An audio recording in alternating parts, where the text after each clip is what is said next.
आणि यानंतर बातमी आहे क्रिकेटच्या मैदानातून रणजी अंतिम फेरीत विदर्भानं धडक दिलेली आहे। सेमीफायनलमध्ये विदर्भानं मध्य प्रदेशचा पराभव केलाय।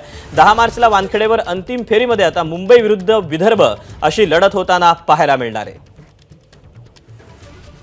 अधिकचे अपडेट जाणून घेऊयात। माझे सहकारी विजय साळवी आपल्या सोबत आहे। विजय, विदर्भ विरुद्ध मुंबई एक अशी तगडी फाईट जी आहे ती आता अंतिम सामन्यामध्ये आपल्याला पाहायला मिळणार आहे। काय अधिकचे अपडेट आहेत याबद्दल?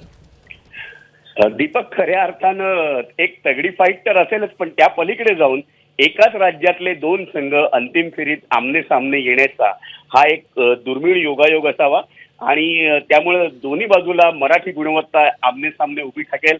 त्यामुळे हृदय कुठे मेंदू कुठे असा प्रकार होणार आहे क्रिकेट रसिकांचा। आणि खऱ्या अर्थानं विदर्भानं या उपांत्य सामन्यामध्ये कमाल केली आहे मध्य प्रदेशला हरवताना।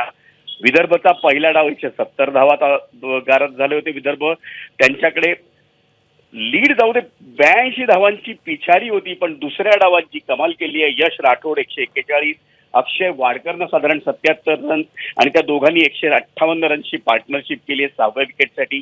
आदित्य सरवटे आणि यश राठोडनं 7व्या विकेटसाठी 58 रनची पार्टनरशिप केली आहे।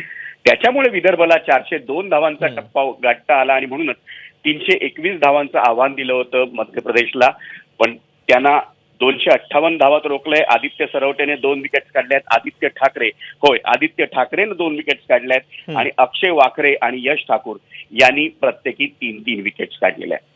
विजय, खरं तर मुंबईनं आतापर्यंत 41 वेळा रणजी करंडक जिंकण्याचा पराक्रम गाजवलेला आहे आणि त्यानंतर आता पुन्हा विदर्भ देखील त्यांच्या समोर आहे। त्यामुळे अगदी जर थोडक्यात सांगायचं झालं तर दोघांची काय नेमकी बलस्थानं असणार आहेत?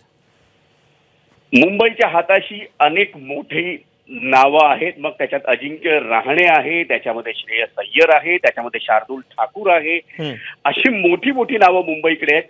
पण विदर्भकडे एक जबरदस्त अशी टीम आहे आणि कदाचित हा सामना जो वानखेडेवर होणार आहे त्याच्यात जर आपल्याला एक आश्चर्यजनक रिझल्ट बघायला मिळाला तर मला असं वाटतं किंवा चांगली लढत पाहायला मिळाली तर मला आश्चर्य वाटणार नाही। विजय, धन्यवाद दिलेल्या सगळ्या सविस्तर माहितीबद्दल। एबीपी माझा, उघडा डोळे बघा नीट।